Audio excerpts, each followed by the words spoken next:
네이버 프리미엄 콘텐츠 2022년 스타채널 선정. 화제의 명리학 상담소로 많은 사람의 답답함을 해소해준 명리학 전문가이자 현직 역술사. 수년간 명리학을 공부하고 수만 명을 상담해온 저자는 명리학과 사주를 몰라도 누구나 이해할 수 있도록 삶과 운명을 이야기로 쉽게 풀어내고 있습니다. 명리학은 미래를 점치고 일어나지 않은 일을 맞추는 역술가들을 위한 학문이 아닙니다. 지금의 나를 깨닫고 인간을 이해할 수 있게 해주는 학문으로 접근한다면 일반인의 삶에도 많은 도움을 줄 수 있는 학문입니다. 미래는 내가 산 오늘의 결과입니다. 지금 힘들다면 몇 년 전 내가 산 인생을 돌아보면 됩니다. 그동안 열심히 살았는지, 가벼운 마음으로 한 말과 행동이 타인에게 상처를 주진 않았는지를 명리학을 계기로 살필 수 있습니다. 결국 명리학은 밝은 미래를 꿈꾼다면 나와 타인을 이해하고 바르게 살아야 한다는 가르침을 주는 학문입니다. 그러니 명리학은 결코 역술가만 알아야 하는 학문이 아닙니다. 더 나은 미래를 위해 살아가고 싶은 사람이라면 누구라도 꼭 깨달아야 하는 마음의 이치와 삶의 원리를 통찰할 수 있는 학문입니다. 운명은 완벽하게 정해져 있는 것이 아니기 때문입니다. 우리는 흐르는 운명 속에서 깨달음과 통찰을 통해 더 나은 미래를 선택할 수 있습니다. 명리학의 원리로 운을 내 것으로 만드는 법 10가지. 하나, 한계를 인정하고 내려놓을 줄 알아야 한다. 둘, 긴 어둠 끝에는 반드시 한 줄기 빛이 보인다. 셋, 운이라는 계절을 받아들여야 그 안의 길을 찾을 수 있다. 넷, 세상 모든 사람들에게 좋은 사람이 될 필요는 없다. 다섯, 먼저 다가가 귀인을 얻어라. 여섯, 나의 오늘은 내일의 밑거름이 된다. 일곱, 내가 벌어들인 재물은 나의 목숨값이다. 여덟, 인생에서 권세와 부를 누리고 있다면 주변을 살피는 넉넉함을 가져야 한다. 아홉, 넓은 세상으로 나가면 운이 트일 수 있다. 열, 나의 사주 오행을 알면 연애사를 이루어낼 수 있다. 한계를 인정하고 내려놓을 줄 알아야 합니다. 사주에는 공망이라는 작용이 있습니다. 빌공, 망할 망, 즉 비어 망한다는 뜻입니다. 오늘 하루 공쳤다 라고 말할 때의 그 공이고 다 망했다 라고 말할 때의 그 망입니다.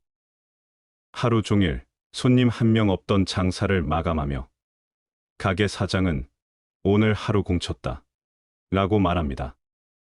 즉, 가게를 가득 채워야 할 손님이 하루 종일 없어 가게가 제 기능을 못했다는 뜻으로 공쳤다 라고 말하는 것처럼 공망은 채워져야 할 것이 채워지지 못한 상태로 제 기능을 발휘하지 못한다는 의미입니다. 사주에서도 공망작용이 일어나는 글자는 절반밖의 기능을 발휘하지 못한다고 생각하면 됩니다. 저는 내담자의 사주를 받으면 공망을 가장 먼저 찾습니다. 공망이 인생에 작용하는 것 이외에도 명주, 즉 내담자가 가진 삶의 방향성과도 직결된다고 생각하기 때문입니다. 예를 들어 내담자의 사주에서 재물로 보는 재성이라는 글자가 공망이라면 열이면 열, 돈에 대한 갈망을 강하게 드러냅니다. 팔자의 재성이 모두 공망인 평범한 공무원을 상담한 적이 있습니다. 내담자의 사주를 들여다보니 받을 복도 있고 제복이 없지 않았습니다. 그런데 내담자는 상담하는 내내 처와의 관계나 자녀, 직장에 대한 걱정보다 지금보다 돈을 더 많이 벌 수 있는지를 집요하게 물었습니다. 생각의 시작과 끝이 오로지 돈이었습니다. 물론 투자에 열을 올린다고 나쁘기만 한 것은 아닙니다. 하지만 내담자는 자신의 능력을 키우거나 노력해서 큰 돈을 벌겠다는 생각보다 단시간에 별다른 노력 없이 큰 돈을 벌 수 있는 현금성 투자에만 유독 관심을 보였습니다. 또 얼마를 벌더라도 현재 자신이 벌어들이는 돈에 만족을 못하니 부수익을 올려도 여전히 돈에 대한 갈증이 커 보였습니다. 저는 공망이 공치고 망한다는 의미보다 그야말로 중간쯤에 구멍이 난 그릇과 같다고 생각합니다. 자신이 가진 재물의 그릇을 가득 채우고 싶다는 욕심에 끊임없이 재물 활동을 하지만 재성이 공망이라면 그릇의 중간에 구멍이 나 있어 아무리 가득 채우려 해도 반밖에 채우지 못하는 것과 같습니다. 자신은 자신의 재물 그릇에 난 구멍을 보지 못합니다. 그릇 크기만 가늠될 뿐이니 그릇을 아무리 채우고 싶어도 채워지지 않는 현실을 한탄하기 일쑤입니다. 이렇듯 공망은 평생 다 채우고 싶어 갈망하게 만드는 작용을 말합니다. 또한 관성이 공망인 분들도 남들이 보기에 그럴듯한 직장이나 학위, 그럴듯한 배우자를 끝없이 갈망하며 살아갑니다. 1. 직업. 여자에겐 남자, 배우자이기도 한 관성이 공망이면 앞서 나열한 것들에 집착하는 모습을 보입니다. 한 번은 관성이 공망인 분을 상담한 적이 있습니다. 대기업 취업에 목을 맸던 내담자는 자신이 목표로 삼은 기업이 너무나 분명했습니다. 안타깝게도 관을 돕는 운이 흐르고 있지도 않았습니다. 저는 취업이 너무 안 된다고 호소하는 내담자에게 조금만 눈을 낮추면 취업이 된다고 말했습니다. 그분은 자신이 지금껏 들인 시간과 돈이 얼만데 이제 와서 듣보잡 기업에는 갈 수 없다며 단호한 태도를 보였습니다. 30대 초반이 되기까지 채울 수 없는 관성을 향한 갈망을 내려놓지 못한 채 긴 세월을 보낸 그 여성분은 결국 몇 년간 구직 활동을 더했지만 성과가 없었습니다. 30살을 넘기니 어떤 회사에도 신입사원으로 입사하기가 힘들어졌기 때문입니다. 그제야 본인의 분을 알게 된 내담자는 취업을 포기하고 그 시기 사귀던 연인과 결혼을 했습니다. 그런데 여성에게 관성은 배우자에도 해당됩니다. 내담자는 관성이 공망이다 보니 자꾸만 사고를 치는 배우자를 만나 배우자 덕도 보질 못했습니다.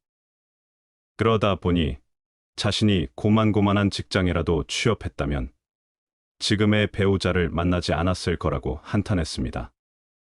내담자에게 배우자 때문에 고통스럽다면 헤어질 마음이 있느냐고 물으니 절대 헤어질 마음은 먹지 못하겠다고 했습니다. 자기 인생을 이렇게 망친 놈을 이제 와서 편하게 놔줄 수 없다면서 대기업에 집착했던 마음을 배우자에게 투영해 남편을 끝없이 괴롭히는 모습을 보였습니다. 재성이 공망인 분들은 자신의 그릇을 가득 채우기 위해 재물에만 집착할 것이 아니라 자신이 땀 흘려 버는 돈이 있다는데 감사하며 살아야 합니다. 자신에게 없는 것에 너무 집착하지 마세요. 지금 자신에게 있는 것에 감사하며 조금씩 베풀며 살아가면 그래도 넉넉한 마음으로 살 수 있습니다. 관성이 공망인 분들은 자신의 그릇에 난 구멍의 위치를 받아들여야 합니다. 자신의 분을 받아들이고 그릇에 난 구멍 아래에 있는 직업, 퇴사, 학위, 그리고 배우자를 받아들여야 합니다. 자신이 얻을 수 없는 것에만 집착하다가 얻을 수 있는 것까지 잃을 수 있습니다. 갈망이 맹목적으로 변질되면 인생의 중요한 시기까지 놓칠 수 있습니다. 공망은 명주가 공망이 된 글자를 끝없이 갈망하게 만들고 결국 스스로에게 고통을 안겨줍니다. 공망은 명주가 삶의 방향성을 정할 때에도 큰 영향을 미칩니다. 돈에 집착할 수밖에 없는 사람이 공직에 몸담고 있다면 운이 나쁠 때 나쁜 돈을 받을 수 있습니다. 심지어 그 찰나의 실수 때문에 결국 직업을 잃기도 합니다. 가득 채울 수 없다는 것을 받아들이고 내려놓을 줄 알아야 합니다. 그러면 자신에게 있는 것에 집중하며 시간과 노력의 낭비도 줄일 수 있습니다. 자신이 채울 수 없는 한계를 받아들이고 내 삶의 질, 내 삶에 대한 나의 만족, 나의 행복에 더 큰 관심을 가져야 합니다. 채울 수 없는 욕망 때문에 시간과 노력을 낭비하지 마세요. 자신에게 있는 것에 감사하며 살아가는 넉넉한 마음이 공망의 작용을 넘어 운을 벌 수 있게 돕습니다. 긴 어둠 끝에는 반드시 한 줄기 빛이 보입니다. 천간에 수가 많다는 것은 정신적 고통을 말합니다. 오행 중 수는 말 그대로 물을 떠올려 보면 됩니다. 컵에 담긴 물을 엎지르면 형태 없이 넓게 퍼지고 아래로 흘러내립니다. 강과 바다의 물은 아래로만 흘러갑니다. 칠흑 같은 어둠이 깔린 깊은 물속은 좀처럼 가늠할 수 없습니다. 이것이 오행 중 수가 일으키는 작용이고 힘입니다. 사람들이 기분을 표현하는 말 중에 기분이 가라앉는다라는 말이 있습니다. 깊은 동굴 속으로 들어간다라는 말도 있습니다. 모두 우울할 때 쓰는 표현입니다. 사주는 천간과 지지로 구분됩니다. 천간은 하늘의 뜻으로 불리며 정신, 이상향, 삶의 목표로 봅니다. 그래서 천간의 오행 중 수가 많은 사람은 수가 가진 작용력이 강하다고 생각하면 됩니다. 즉, 기분이 가라앉고 깊은 동굴 속으로 들어가는 듯한 어두운 감정을 강하게 느낄 수 있습니다. 상담을 하러 오는 내담자 중에도 정신적 고통을 호소하는 분들이 적지 않습니다. 사람들은 흔히 우울증 같은 소리 하고 있네. 내가 몸이 고될 정도로 일해봐라. 그런 생각이 들 틈이 있나 라고 말합니다. 끔찍한 정신적 고통이 눈에 보이지 않다 보니 사람들은 몸이 편해 생기는 투정증으로 치부하기도 합니다. 하지만 그런 말들이 정신적으로 힘든 사람을 벼랑 끝으로 몰아세우기도 합니다. 유독 연말이 되면 올 한 해가 너무 힘들었다거나 죽고 싶었다면서 내년엔 좀 나아질지 묻는 분들이 많습니다. 제가 누구보다 그 마음을 잘 압니다. 저 역시 그분들처럼 힘든 시간을 보냈던 시기가 있었으니까요. 그래서 정신적 고통을 호소하며 저를 찾아오는 내담자를 만날 때마다 진심으로 마음이 아픕니다. 그 순간만큼은 자신이 겪고 있는 고통이 정말 끝날 것 같지 않거든요. 그 마음이 어떠한지 너무 잘 알기에 마음이 아픕니다. 저는 20대 시절을 참 힘들게 보냈습니다. 40대가 돼서 돌이켜보면 큰일을 겪었거나 어릴 때부터 찢어지도록 가난해 지금 당장 한 끼를 걱정해야 할 정도로 힘들었던 인생도 아닙니다. 하지만 새파란 청춘에 저는 사는 게 너무 힘들었습니다. 매일 죽을지 살지를 고민했을 정도니까요. 그렇게 연애도, 일도, 꿈도 뭐 하나 제대로 되는 일 없이 지루하고 긴 20대를 보냈습니다. 무슨 일이든 마음먹은 대로 잘 풀리지 않은 탓에 사주도 정말 많이 보러 다녔습니다. 그런데 어떤 술사를 만나든 제가 우울한 마음의 병에 취약하다는 말을 들었습니다. 지금의 제가 그때를 돌이켜보면 우울증으로 힘들었던 시간이 원망스럽기보다 어리고 위로받을 곳이 없었던 외로운 저를 스스로 아껴주지 못했던 것이 가장 후회됩니다. 40대에 돌이켜보니 20대는 잘하지 못해도 괜찮고 철없이 살아도 될 시기인데 말입니다. 제가 이렇게 말하면 요즘 20대가 얼마나 치열하게 사는데 철없이 산다고 말할 수 있냐고 반문합니다. 젊음을 지나온 제가 생각하는 젊음은 젊다는 이유만으로 허용되는 것들이 많은 시기입니다. 그 시절이 아니면 절대 용납될 수 없는 일도 있고요. 젊은 사람이 사고를 치면 많은 부분을 이해받기도 합니다. 나이 들어서 사고 치면 이해는커녕 나이값 못하는 철딱선이 없는 사람으로 취급됩니다. 그런 면에서 젊음은 좀 낭비를 해도 되는 것 같습니다. 한평생 그런 낭비를 또 언제 해보겠습니까? 저는 어느 때보다 청량하고 남들에게 이해받기 좋은 귀한 시기를 너무 우울하게만 보낸 것 같아 늘 후회가 됩니다. 내가 나를 조금 더 사랑해주고 격려해줬다면 지금의 나는 조금 더 밝은 빛을 내는 어른이 돼 있지 않았을까 싶습니다. 우울증이란 것이 연인이 있다고 해서, 결혼을 했다고 해서 나아지는 것이 아니거든요. 주변에 가족과 좋은 친구들이 있어도 외톨이처럼 혼자 앓는 게 우울증입니다. 유독 우울증과 같은 정신적 질환에 취약한 사주들이 있습니다. 천간에 수가 많은 사주들은 물어보지 않아도 감정 기복도 심하고 생각이 많다 보니 정신적 질환에 취약합니다. 십성으로 관성, 겁재가 많아도 그렇습니다. 생각이 지나치게 많은데 결코 그 생각에서 자유로울 수 없으니 힘든 겁니다. 정신적 질환에 취약한 분들은 반드시 자신의 생각과 기분을 바꿔줄 수 있는 돌파구를 스스로 찾아야 합니다. 스스로 감정을 조절하는 힘을 갖는 것이 굉장히 중요합니다. 저는 명리를 공부하는 선생님들을 만날 때마다 늘 같은 질문을 던집니다. 선생님은 감정을 어떻게 다스리세요? 감정 조절은 제게 평생의 숙제와도 같습니다. 그래서 자신의 감정을 잘 다스리는 분들을 보면 정말 존경스럽습니다. 감정을 표현하지 못하고 쌓아두면 폭발력만 커질 뿐입니다. 취미를 가지든 다른 무언가를 해서라도 감정을 해소할 수 있는 자신만의 돌파구를 꼭 갖길 권합니다. 힘든 시기를 겪을 때마다 제게 희망을 주던 말이 있습니다. 아침은 온다. 긴 터널 끝에 보이는 빛이 가장 밝다. 밤은 영원하지 않습니다. 터널의 끝도 언젠가는 다다르게 됩니다. 제가 상담 중에 가장 많이 하는 말은 사람 사는 게 다 똑같다입니다. 나보다 잘 살아 보여도 속을 들여다보면 다 똑같습니다. 힘들다고 느끼는 시기에 왜 자신만 그렇게 힘든 것인지를 탓하며 아무것도 하지 않으면 아무것도 변하지 않습니다. 어쩌면 가장 힘든 순간에 가장 쉽게 열심히 할 수 있는 것은 자신의 내면을 갈고 닦는 공부입니다.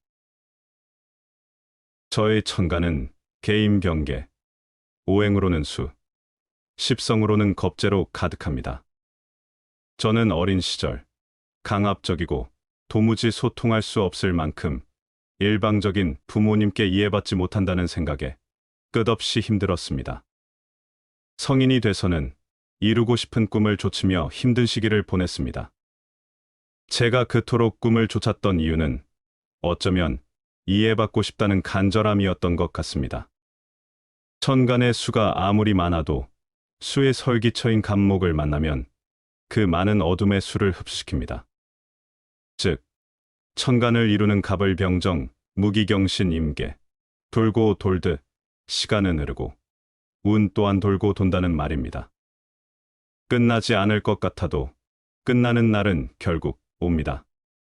제 경험으로 비춰볼 때 자신 있게 말할 수 있습니다.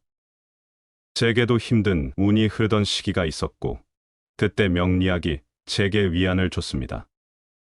끝나지 않을 것 같은 지금의 그 긴 터널 끝에는 한 줄기 빛이 반드시 보이기 마련입니다. 그러니 지금이 너무 힘들다고 느끼지 마시길 바랍니다. 무엇보다 스스로를 너무 학대하지 마세요. 누구보다도 자신을 많이 아끼고 사랑해 주길 바랍니다. 지금의 고통을 견딘 시간은 분명 자신에게 반가운 운이 찾아왔을 때 도약할 수 있는 힘이 돼줄 것입니다. 행운이나 운명이라고 할 때 운은 움직일 운입니다. 운은 머물러만 있지 않고 움직입니다. 그러니 힘든 시기도 반드시 끝나고 좋은 운도 영원할 리 없는 겁니다. 나쁜 운을 살 때는 지금의 운이 끝나고 찾아올 좋은 운을 대비해 자신을 갈고 닦고, 좋은 운을 살 때는 언젠가 찾아올 나쁜 운을 대비해 베풀며 살면 됩니다. 언젠가 시작될 운을 위해, 언젠가 끝날 운을 위해 움직여야 합니다. 세상 모든 사람들에게 좋은 사람이 될 필요는 없습니다. 사주의 인덕을 나타내는 글자가 없거나 손상됐을 때는 육친의 덕이 없다고 합니다.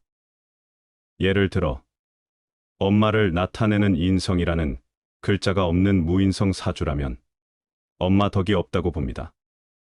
사주에 없는 글자로 인한 리스크가 분명히 있지만 인간은 본능적으로 자신에게 없는 것을 채우기 위해 노력하며 살아갑니다. 즉, 인덕이 없다면 자신의 노력으로 얼마든지 채워넣고 극복할 수 있습니다. 언젠가 한 내담자가 직장 내 인간관계로 극심한 스트레스를 받고 있다며 상담을 진행했습니다. 자신의 성격에 대해 질투도 시기도 많은데 소심하기까지 하다고 표현했습니다.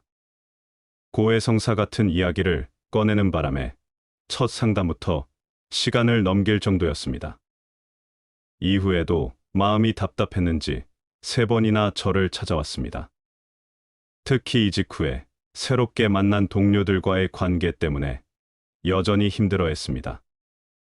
그분의 이야기를 가만히 들어보니 직장 생활을 하며 만나고 부딪히는 동료들의 반응 하나하나까지도 무척 신경을 쓰고 있었습니다. 무엇보다 자신이 한 말에 대한 확신이 없어 보였습니다. 대수롭지 않은 말을 하고 나서도 정작 자신이 혹시 말실수를 한 것은 아닌지, 상대방이 자신의 말에 상처를 받지 않았는지 고민하며 눈치를 살피느라 힘들어하는 경우가 많았습니다. 내담자는 저는 인덕이 없나요? 라고 물었습니다. 내담자는 직장에서 만나는 사람들이 다 자신의 마음 같지 않으니 나는 왜 나와 마음 맞는 동료는 만나질 못하는 걸까? 라고 생각해 이런 물음을 던지는 것 같았습니다. 인덕이 없다고 생각하는 내담자의 생각은 반은 맞고 반은 틀린 겁니다. 그리고 지금 겪는 문제들은 인덕의 문제라기보다는 내담자의 성격 탓이 컸습니다. 자존감이 강한 사람은 대인관계에 어떤 일을 겪어도 본인이 타격을 크게 받지는 않습니다.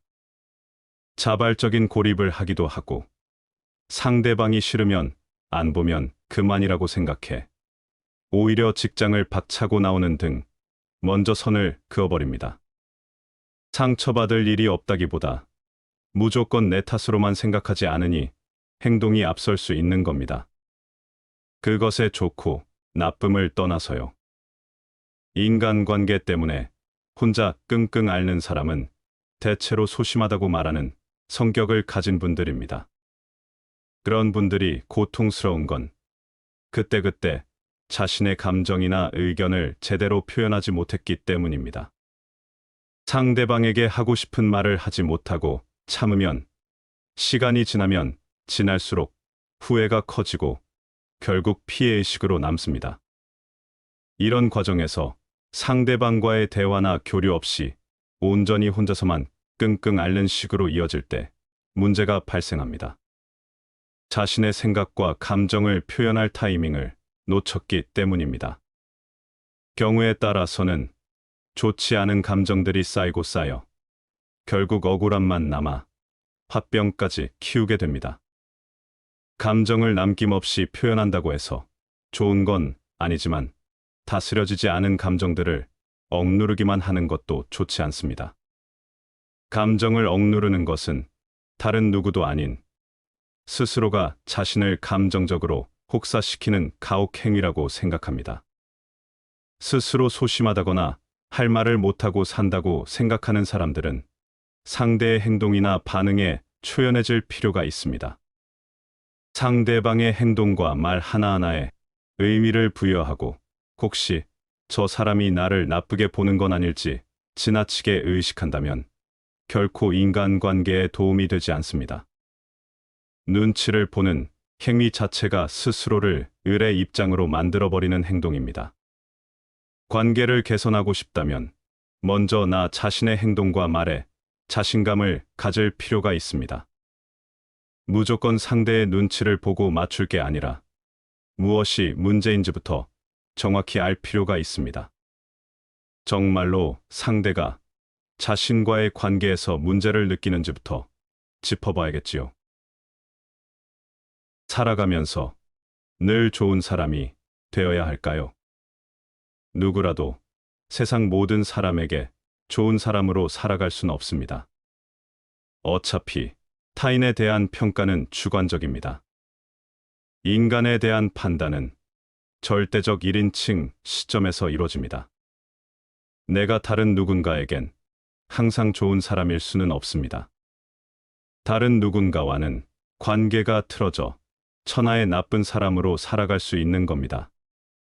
저 역시 인간관계 때문에 스트레스를 받기도 합니다. 인간관계로 힘들어하던 젊은 시절, 선배에게 들었던 말이 많은 위로가 됐습니다. 내게 소중한 사람들에게 좋은 사람이면 된 거다. 또 이런 말도 있지 않나요? 예수도 안티가 7천만이다.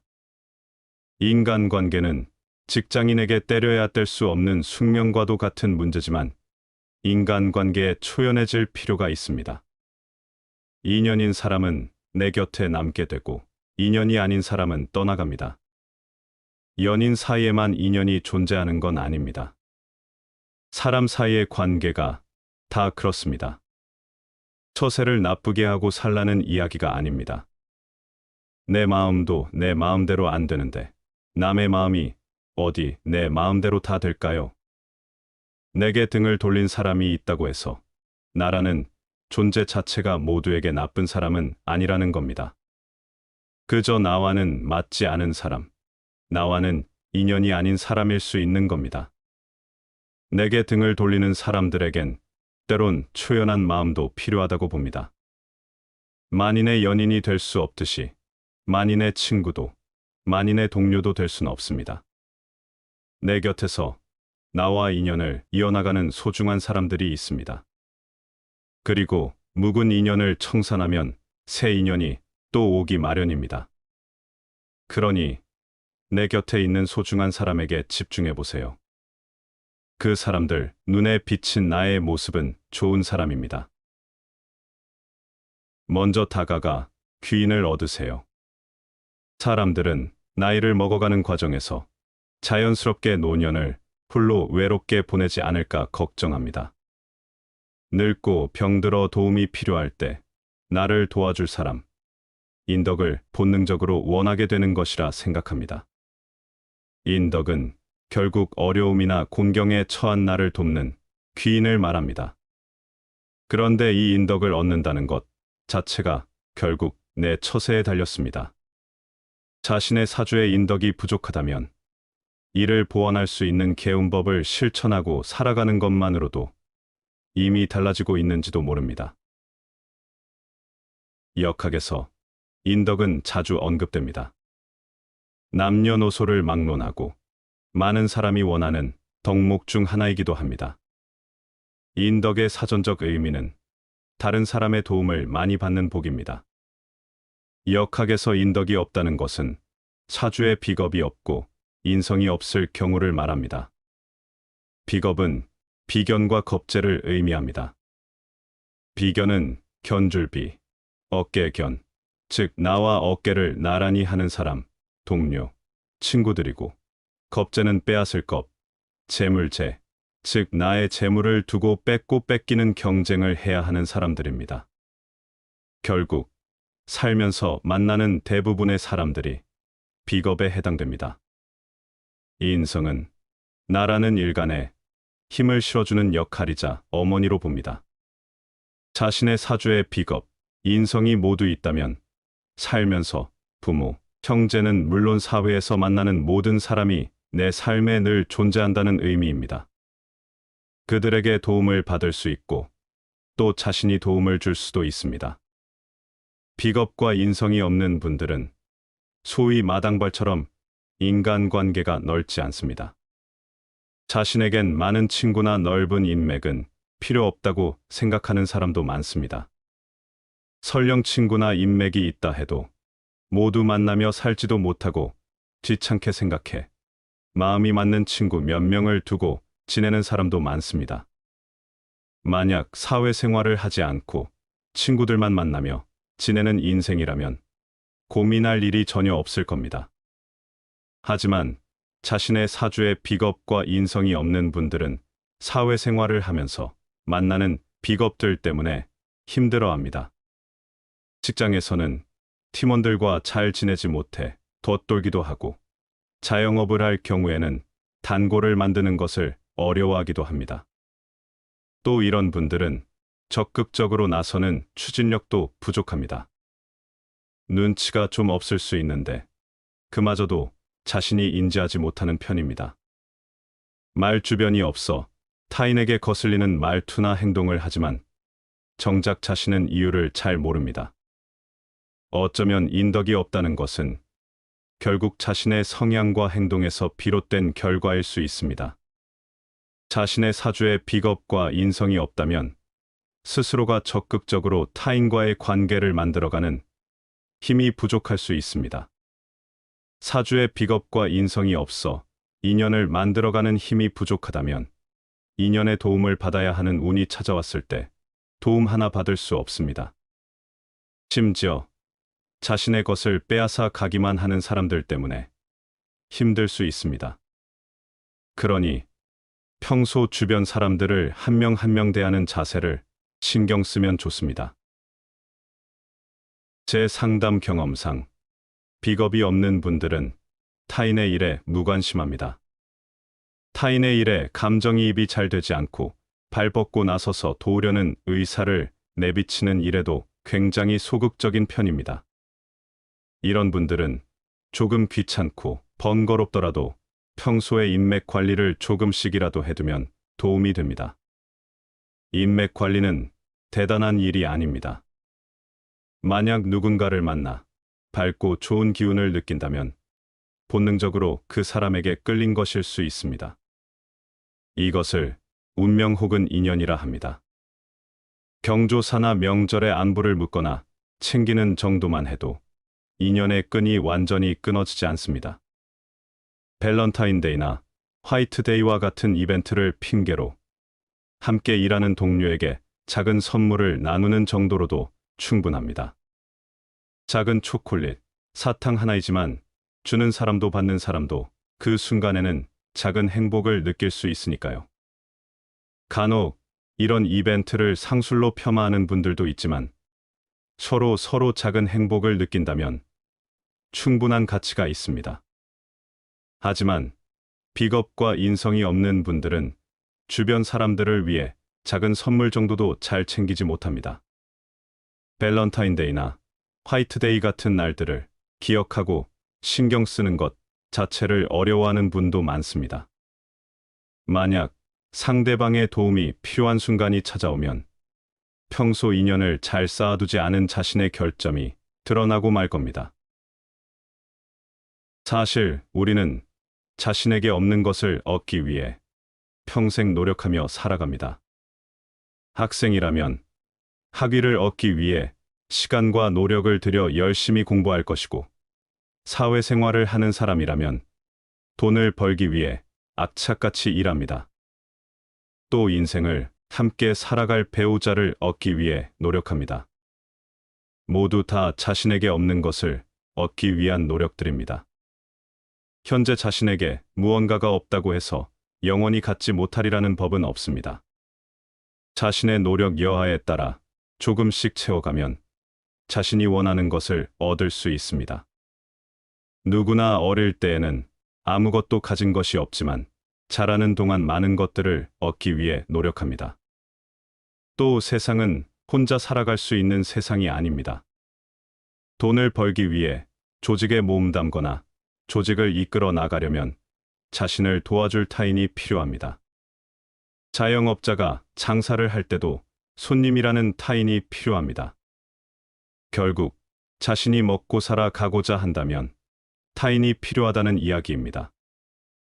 인연을 만들기 힘들고 내버려 둘 것이 아니라 자신이 먼저 나서서 인연의 끈을 잇기 위해 노력해야 합니다. 그런 작은 행동들이 쌓이고 쌓이면 길고 긴 인연의 끈으로 이어질 수 있습니다. 그러면 그동안 나를 귀찮게 하던 그 인연도 절박한 순간에 도움이 필요한 나에게 귀인이 될 수 있습니다. 이 책은 인생이 힘들 때 운명의 기대라고 말하는 책이 아니다. 오히려 때를 알고 적극적으로 자신의 운을 활용해 더 나은 삶으로 나아가라고 말하며 구체적 방법을 보여준다. 명리학은 무엇인지, 나의 타고난 사주팔자를 어떻게 해석할 수 있는지, 가족을 비롯한 내 주변을 어떻게 더 잘 이해할 수 있을지를 친절히 보여준다. 특히 이 모든 내용은 저자가 실제로 명리학 상담소에서 수년간 수많은 사람들의 다양한 이야기에서 건져 올린 명리학의 지혜들이다. 시청해 주셔서 감사합니다.